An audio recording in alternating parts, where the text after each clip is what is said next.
Chair. So we begin submitting our presentation on Zambia's preparedness for the SDGs, and we did submit through our presentation earlier, but we are going to actually just highlight what was asked of us, which was specifically talking about the weaknesses that have been found in the audit, as well as, most importantly, what should be done to address those challenges. To begin with, we state that the goal of the universal nature of the goals demands that Zambia sets its own national targets based on national circumstances and make decisions on how these global targets will be incorporated into the national planning process. So in the Zambian case, it's a matter of domesticating the SDGs into the national development plans, in this case, which is the 7th National Development Plan. And so basically, the SDGs are built up from the MDGs, like I mentioned, and then also some of the challenges that were actually highlighted even from the audit is that, number one, programs are not being funded as provided for in the previous development plans. That's in the case for Zambia. Then there's also been a mismatch between programs contained in the annual budgets and those in the actual development plans. Then there's also been poor coordination among various implementing entities, and also lack of a national project appraisal that is robust and comprehensive to actually deliver this information. But basically it ranges from Parliament, Cabinet, Finance, Minister of National Development Planning, local government, all the way to civil society and the private sector. Then coming to the audit, we took time to understand the audit, and I think the Auditor General's Office did a commendable job to actually produce this report, because it's actually very comprehensive to bring out the realities of what is entailed in terms of SDGs. And so we do pick out the key 3 objectives that the audit covered. Number one, to assess the extent to which government has adopted the 2030 agenda in the national context. Number 2, to assess whether government has identified and secured resources and capacities, financial resources and human capacities needed to implement the 2030 agenda. And also to assess the extent to which government has developed and established a mechanism to monitor, follow up and review the report based on progress made. So we now go into the main findings that we picked out from our end as PMRC of the audit. Number one, the key that came out was the issue of integration of the SDGs into the national context. And we say that in integrating the SDGs into the national context, Zambia has actually done made some progress. And some of the progress that we're able to attain from the report is that, number one, there's been an integration of SDGs at national level by incorporating them in the 7 NDP. Also, Zambia undertook a gap analysis of 7 NDP and the SDGs, and this was, alignment was pegged at 86%. Then also, Zambia has developed nationally set targets and alignment of programs for the 7 NDP and the SDGs as well. And then there has been reorientation of existing structures to accommodate vertical and horizontal policy coherence. Also multi-stakeholders frameworks, which is the same CAGs and WDCs. And then addressing also the issue of inclusiveness and ensuring that no one is left behind. Now, having said that, that's what we identified. There were weaknesses that were observed, and some of them was, of course, SDG 14, which talks about life below water. A blue economy strategy needs to be pushed for Zambia as an agenda that most African nations are taking up, and it's really helping to actually develop sectors around water bodies for all the many other aspects that can actually be put into play.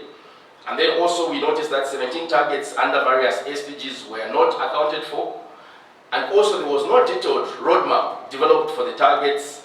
That as well is a weakness that was identified.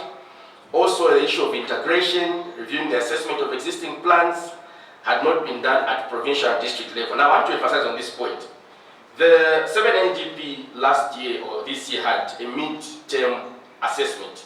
That was done at national level to understand how far the 7 NDP has been implemented. However, we do notice that there is a very huge gap when we go to the province and the district. So most things are ending at national level, not going to the province and the district, and it is actually been highlighted as one of the weaknesses. So if we cannot assess the implementation of SDGs at provincial and district level, then we can't really claim to have an 86%, because this has to be domesticated entirely in a nation, not just at national level. Then also the issue of reviewing existing structures and plans was not complete, as the process had not begun at some provincial and local level. So then the other aspect is that there's been a time lapse between the release of the 7NDP and the release of the implementation plan. Then another key component that we noticed as a weakness was that the implementation of the SDGs had no specific action plan developed. Then also there's been non-alignment of budgets to the goals and aspirations of the SDGs as well. Then we also noticed that awareness activities were not continuous, and basically awareness has been quite slow in terms of people to know what is happening with the SDGs as well. Now, having said that, we also came up with some recommendations on this particular aspect in terms of what needs to be done. So we say that government needs to work towards ensuring that SDG targets are aligned to the set out government priorities such as the 7NDP, as this would ensure that activities and programs are planned and budgeted for, and then they can speak to the country's aspirations. There's also a need to ensure that SDGs are effectively domesticated in order to enhance ownership and commitment. We draw an example and say, for example, not every target outlined in the SDGs may be applicable to Zambia or its development agenda. Thus, progress may be affected by such targets. However, there should be a clear roadmap on how such targets should be treated.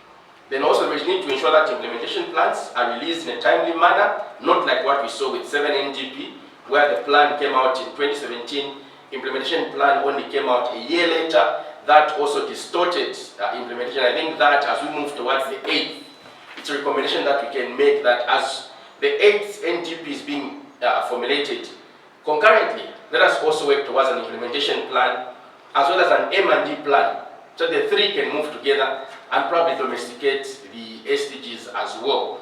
That will be quite key. Then also the other issue we point out is the issue of centralization.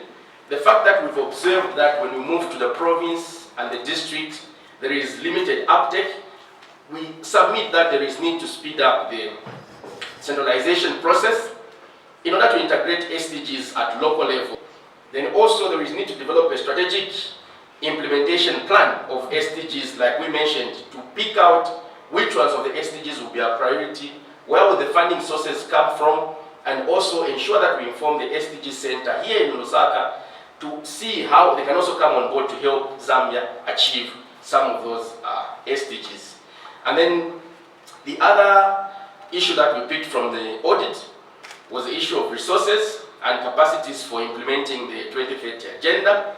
And what we picked as what Zambia has done is identifying the cost required to implement the 7NDP, identifying arrays of financial mechanisms for the 2030 agenda implementation, and also identification of data needs required. But the following weaknesses also were observed therein. Number one, there was a partial identification of the financial resources required to implement SDGs, partial implementation of the output-based budgeting, the OBB, to transform budgets to be results-based. Then we also observed as weaknesses that no assessment was conducted for human resource and ICTs, then lack of adequate data and statistics on SDG indicators. So far, out of the 2030 SDG indicators, about 77, which represents 35%, had no data to track SDGs. That also just shows our gaps in terms of data and statistics update. Then also the issue of institutional arrangements. The fact that the 7NDP brought up the WDCs and the CAGs means that we need to follow up how have been their performance thus far. What we have observed is that the CAGs do meet and do provide resolutions to central government or the NDCC. But we have noticed that sometimes the uptake of recommendations has been quite low. Then as I begin to conclude, Chair, we also put what needs to be done based on the weaknesses that we observed, and we also submitted that a skills audit needs to be undertaken across all implementing agencies, just so that we find out the skills set required to implement SDGs and 7NDP vis-a-vis what is existing. Then there would also be need to strengthen partnerships, which would be critical to mobilize and share knowledge, expertise, technology, and financial resources. Like we mentioned, we have the SDG Center here in Zambia. We need to see much more regular interface between SDG Center and all the implementing partners. We need to see much more interface between the UN, the AU, and us as a nation and Ministry of National Development Planning as the core ministry to domesticate the SDGs, to have regular meetings, regular updates, and regular information flow that would help people be abreast with what is happening in terms of implementation. Then also we submit that the Ministry of National Development Planning should ensure that there is continuity when drafting the subsequent national development plans. Why do we say this? Is because we are not yet done implementing 7 NDP as we speak, but it's coming to an end come 2021, and we have to move to the 8th. At this stage, a process should already be undertaken where we begin to identify whatever has not been achieved in 7 NDP, including areas of SDGs, begin to incorporate them into the 8th National Development Plan, begin to develop an implementation plan, begin to learn lessons of what we've not done right this time. That then would inform the next phase of the National Development Plan, because the 8 NDP will still have to domesticate the SDGs because they are going all the way to 2030 as well. So that means that we know that these are the same goals that we have to attain. What can we do different this time around? So we feel that some of these submissions perhaps might actually help. Then also we do submit that there is urgent need to actually find alternative sources of financing for the government in order to meet the current financial challenges, as this may result in cutting down programs. You did challenge the 86% alignment of the SDGs in the 7th National Development Plan, and you say that this is an issue that we probably need to talk about. You've indicated that 17 targets under various SDGs were not accounted for. Let's talk about the 86% that you feel is probably too high, listening to your presentation. So when the midterm performance of the 7 NDP was availed, there was concern in relation to the statistics that were availed in terms of alignment of SDGs. And the points of condition were, number one, the issue of statistics. Number two, the fact that not all the targets in the SDGs apply to the Zambian context. Number three, the fact that when you move to the province and the district, the alignment is probably limited. Then also the absence of M&D. So with those 4 challenging points, it was said, how can we put up a statistics as that high when domestication in its definition means that it has actually come into our system through our National Development Plan, throughout all other governance structures and to the lower level, up to the local government level at the district. And the fact that that is absent at the district, we say that this statistic would be too high. This statistic, perhaps when we look at it from a national level, we can say in terms of frameworks, because frameworks are available, yes, we can talk about 86%. But the fact that someone in Kasama at the governor's office there, or at the constituency office, or any other district office there, do not actually know what their role is as part of the governance process of SDGs, means that we might say the statistic is too high. The 7th National Development Plan draws most of its tenets from the SDGs.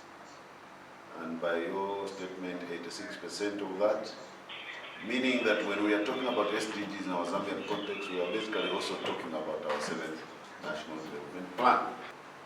So there was a midterm evaluation that was done for our 7th National Development Plan, which evaluation helps us to see where we are in implementing our plans, and also,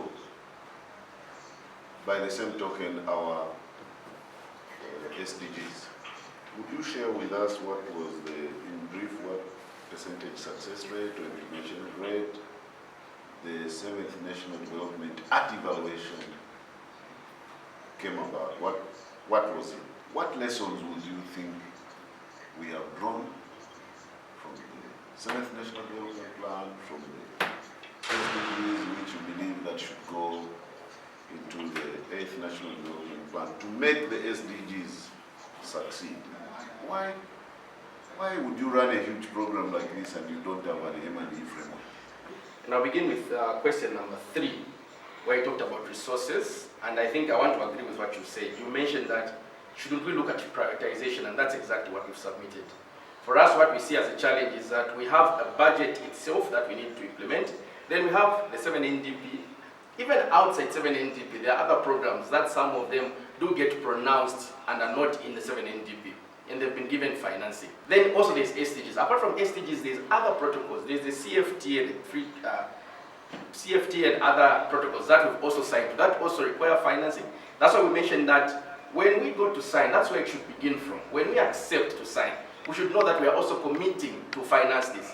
But we should interrogate that, do we have the financial backing back home to be able to implement this? And that's what we exactly said.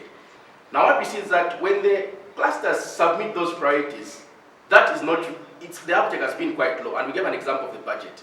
The framework of the budget that the clusters gave was for priority in every sector, picking about 5 key projects that we should run moving into 2021.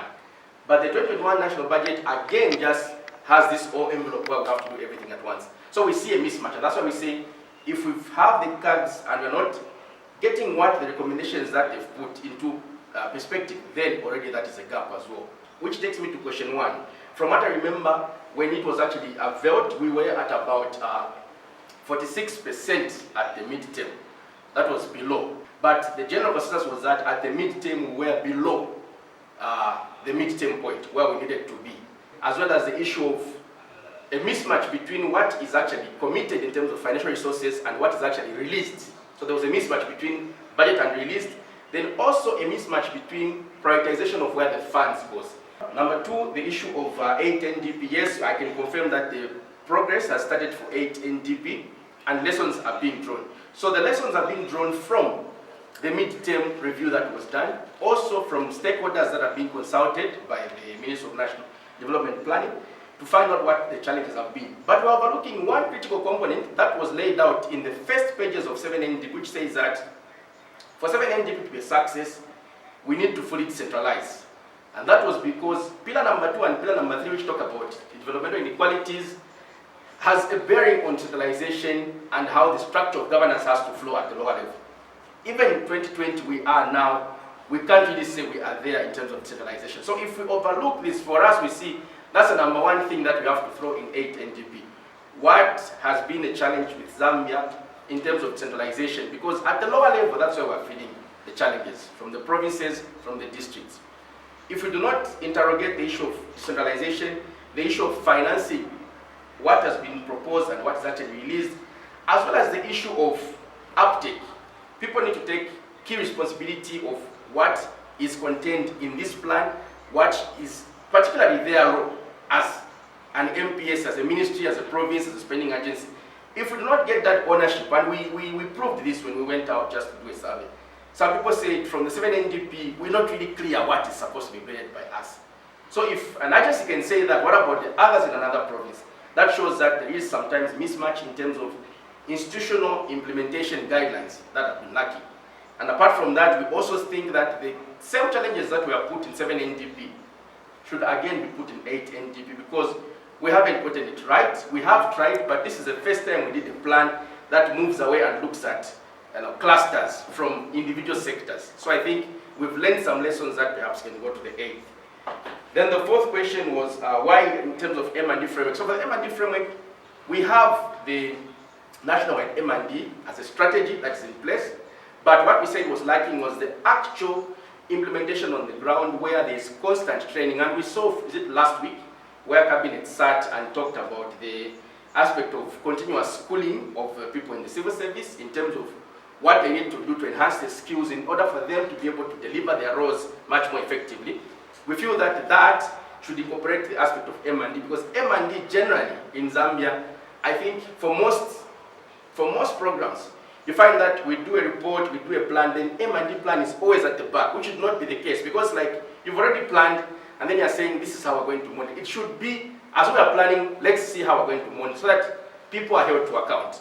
So what we're saying is that the framework is in place, but the actual processes of M&D have been quite minimal, and that is what has been proven, and it's also there in the midterm review of the 7NDP. So those are some of the responses to the questions. And the last one, the MP's role, yes, a very critical role. Number 1, we feel that sensitization and also interrogation of the particular players that are supposed to implement.